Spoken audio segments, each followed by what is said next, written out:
कितना इंपॉर्टेंट है salt bath लेना। तो हमाम या कहीं पर भी ऐसी जगह पे जाएंगे कह रहे यार कुछ नहीं होता कुछ नहीं होता, इट सब कुछ होता है। मूवी आई थी रूही, यानी कि एक शरीर जल के मर गया। प्रथा में बहू को जला देते हैं। तो उसने ओढ़ा हुआ था, मैंने खींच दिया और घूर के मुझे देखा था। तो जो डर गया, गब्बर सिंह का डायलॉग है ना, वो मर गया।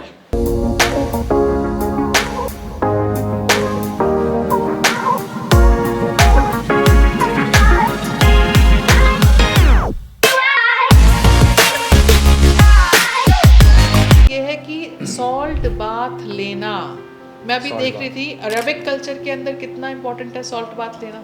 Every day they have to go to हमाम या कहीं पर भी ऐसी जगह पे जाएंगे, they have to take salt bath before sleeping. It is very important. People are not understanding, people are taking things for granted. कह रहे यार कुछ नहीं होता कुछ नहीं होता, इट सब कुछ होता है, तभी बनाया गया।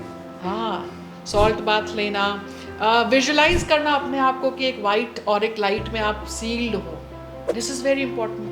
इतने टिप्स तो हम यूट्यूब पे इंस्टाग्राम पे देते रहते हैं। देखिए मैंने आपकी वीडियो। हाँ, सो अपने आप को जिप कर लो।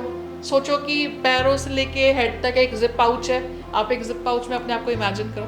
Imagination has all power.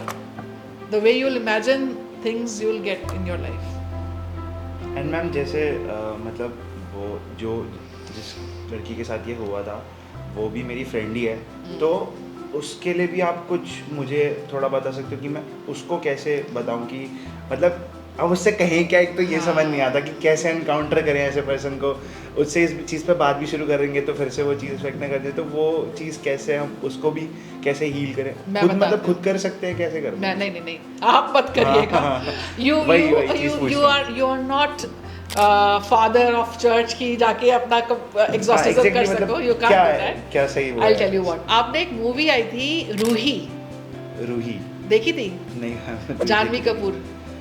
मैं मूवी से बहुत कुछ सीखती हूँ यार। नहीं देखी नहीं। ओके, मैं बताती हूँ। उसमें क्या होता है कि जानवी कपूर नॉर्मल है, नॉर्मल लड़की है, बट बहुत ज़्यादा ना लो एन एनर्जी है, बहुत डिप्रेसिव है क्योंकि उसके फादर नहीं रहते या शायद मदर चली जाती हैं, तो वो एक डिप्रेशन पेशेंट है। बट नाश्ता वाश्ता बनाती है, खाना वाना बनाती है, नॉर्मल रूटीन को फॉलो कर रही है, बट इंटरनली बहुत हर्टेड है सर्कमस्टांसेस से। और ये राजकुमार राव भी है मेरे ख्याल से इस मूवी के अंदर। तो वो मिलता है एक दिन उसको, फिर बाद में पता पड़ता है राजकुमार राव को कि भाई इसके अंदर तो भूतनी है।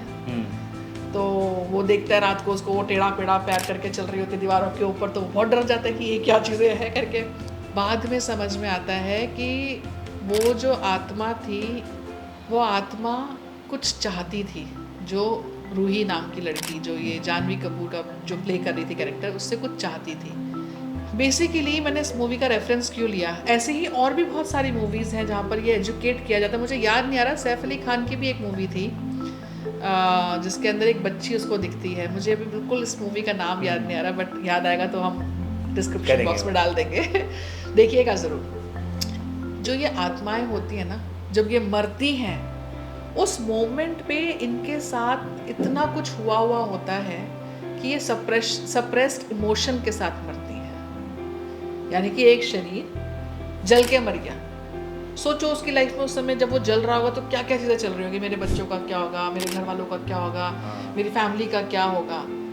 कई जगहों पर तो दहेज प्रथा में बहू को जला देते हैं, कई जगह पर तो लड़की पैदा हुई तो लड़की को वैसे ही मार दो। ये आपने एक वीडियो में बताया हुआ था कि सडन डेथ से काफ़ी सारी चीज़ें रह जाती हैं। अब कोई जा रहा है, इंसान ट्रक से टक्कर लग गई, मर गया इंसान, तो आप समझ रहे हो वो जो स्टक इमोशंस हैं, वो इमोशंस हमेशा उसके साथ रह गए। अब जब वो स्टक इमोशन रह गए हैं, अब उसको कोई ऐसी पिंजरा मिलता है, यानी कि एक ऐसी बॉडी मिलती है जो ऑलरेडी लो ऑन एनर्जी है, तो वो क्या करेगी, सबसे पहले जाकर उसको पोजेस करती है, उसकी बॉडी के अंदर रहना शुरू करती है। फिर जब वो इंसान ऐसे मोमेंट्स में जाता है जहाँ जहाँ उसके कॉन्शियस माइंड सप्रेस होगा, तो सबकॉन्शियस माइंड क्या वो आत्माओं की सारी एनर्जीज आनी शुरू होंगी, और फिर वो आपने देखा होगा लोगों की भाषा बदल जाती है। लोगों की वॉल्यूम ऑफ स्पीच, ये जो पिच होती है वो बदल जाती है, टोन बदल जाती है। ये सब क्या है, ये सप्रेस्ड इमोशंस उन आत्माओं के आपके अंदर से निकल के आ रहे होते हैं। आप समझिए, किसी भी इंसान की जब अकाल मृत्यु होती है, उस इंसान का, हम लोग कहते हैं हमने पिंड दान कर दिया, ये कर दिया, वो कर दिया, उसकी फैमिली के साथ देखो आप क्या कर रहे हो। क्योंकि आत्मा जो जो शरीर मरा है उसको सबसे ज़्यादा किसके लिए फ़िक्र होगी? अपनी फैमिली के लिए फ़िक्र होगी। और रिश्तेदार सबसे पहले क्या करते हैं? उस फैमिली का ही साथ देना छोड़ देते हैं। और फिर रिश्तेदार कहते हैं कि भाई हमारी लाइफ में तो जब से फलाना की मौत हुई तब से हमारी लाइफ में प्रॉब्लम चल रही है। क्यों नहीं चलेंगी? कुछ ना कुछ लेन देन होगा, तुम्हारे पीछे पड़ा है, अरे जो कई पूरा लोगों के होना साथ तो चाहिए। ऐसा होता है कि अरे तुम्हारे अंकल ने तो हमसे इतने पैसे ले रखे थे, तुम्हारे चाचा जी ने हमसे इतने पैसे ले रखे थे। कई के रिश्तेदार ऐसे होते, पता लगा बाप चला गया तो हाथ छाड़ लेते हैं, इनका ख्याल कौन रखेगा? ये सब इंसान ने करा हुआ है। जिस दिन इंसान अपनी गलतियों को मानना शुरू करेगा ना, आप ये देखिए ये आत्माएं अपने आप लाइट में मर्ज हो जाएंगी। ये वो बेचारी, हाँ बेचारा वो इंसान नहीं है जिसके साथ ये हो रहा, ऑब्वियसली वो भी है, बट बेचारी वो आत्मा है। और हम आत्मा को क्रूर समझते हैं, अरे ये आत्मा हमारे अंदर आ गई ना इसलिए इसने ऐसे कर दिया, ऐसे कर दिया, ऐसे कर दिया। There might be some reason कि वो आत्मा आज तक पृथ्वी पर है। कितने सारे जो लोग मीडियम प्ले करते हैं मीडियमशिप के अंदर, वो कैसे कैसे आत्माओं को एनकाउंटर करते हैं, उनके रीजंस को समझते हैं। हमारे आंखों से आंसू आता है कि बताओ ऐसा भी हो सकता है क्या, ऐसा भी हो सकता है क्या। तो ये बहुत इम्पोर्टेंट है, सोल को रेजोल्यूशन मिलना बहुत इम्पोर्टेंट है। अदरवाइज डिप्रेशन आजकल हर घर के अंदर नॉक कर चुका है। और जैसे मैं हर बार कहती हूँ कि हमारे आसपास पॉजिटिव आत्माएं कम, नेगेटिव आत्माएं ज़्यादा हैं। तो बचना तो नामुमकिन हो चुका है। Until unless you'll not start practicing one of the other things.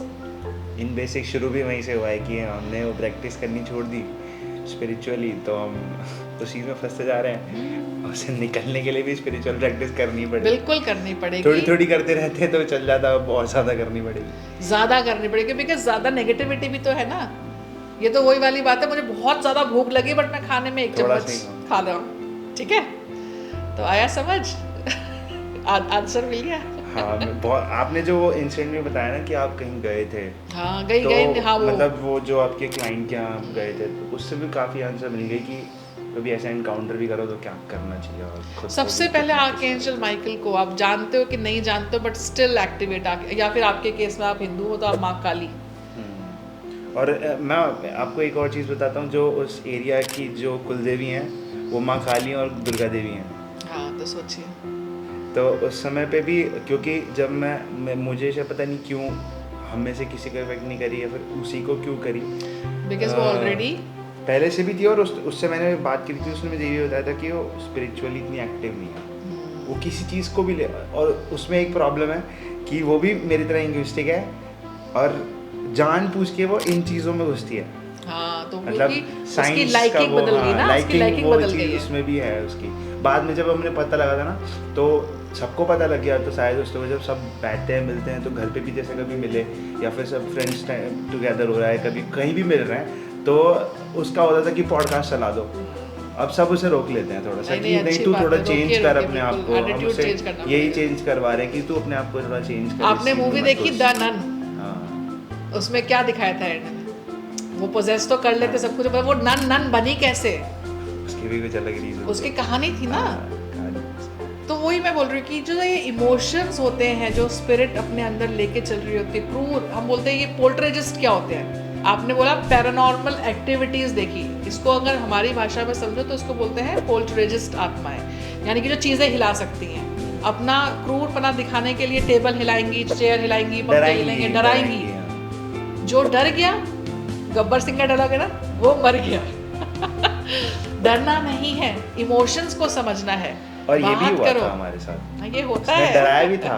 Like जब मैंने कहा था कि नहीं इसको हम वो नहीं करने देंगे, कुछ ओढ़ने नहीं देंगे, तो 2-3 बार हुआ। मैंने उसका वो जो उसने ओढ़ा हुआ था मैंने खींच दिया था, तो उसने तुरंत एकदम से आंखें खोली थी और घूर के मुझे देखा था। तो मैं ऐसे खड़ा था, तो मैंने उसका नाम लिया, क्या है ऐसे बोला, तो उसने कुछ ऐसे करा, शांत हो गई। और ये 2-3 बार हमारे साथ हुआ था उस बीच में। तो एक दोस्त था, वो ऐसे गया था उससे कुछ पूछने के लिए, लाइक कुछ वैसलीन थी शायद, वैसलीन ठंड थी उस समय पे, तो वैसलीन लगा के सोते हैं सब। तो उन्होंने पूछा तुझे वैसलीन लगानी है, तो उसने फिर से उसे घूर के देखा तो भग के आ गया। मैंने कहा भाई भग के तो मत आ, उसे वहीं खड़ा रहता, थोड़ा रोक लेता अपने मन को, ऐसा तुझे भी अफेक्ट कर सकती थी। तो वो पहले मतलब घर में सीखते थे, अब बाबा भी थे, वो सब बताते ही थे ये चीज़ें, वो भी पंडित हैं, तो अब पहले पहले से घर में देखते आए तो पता था, अब जो मेरे साथ थे वो तो कोई भी फॉलो नहीं करता था, वही तो बात जितनी पता थी उतनी उन्होंने उस समय कर ली थी। उसमें भी बाद में बहुत सारी चीज़ें जो थी, जो जिन्हें मैं मानता हूँ घर में भी जो बड़े हैं, उन्होंने बताया कि हमने जैसे उसे बैठा के नाम जब कराया वो नहीं कराना था, क्योंकि वो हमें मार सकती थी, अफेक्ट कर सकती थी, तो हमें खुद के लिए सेफ रहना था। अगर हम खुद के लिए भी करते रहते तो वो किसी को कुछ नहीं करती उस पॉइंट पे भी। तो ये भी चीज़ें उस समय सीखी, मतलब बहुत सारी चीज़ें सीखी जो आपने बताया, वो भी कि हमें उस पॉइंट पे क्या करना चाहिए और क्या नहीं। खैर एंड मतलब कुछ नया सीख लिया। चलो बहुत इस एज अच्छी में भी बात बहुत है। अच्छी चीज़ नहीं सीख नहीं, ली है। आप इस एज में ही इन चीज़ों के लिए इतना जागरूक हो, वो अपने आप में बहुत बड़ी बात है। ये और इंक्विस्टिक है वो, भगवान की कृपा है कि हाँ चीज़ें पता अच्छी लग बात जाती है, झुकाव रहना सही है, सही है। आया समझ में, ठीक है, गुड।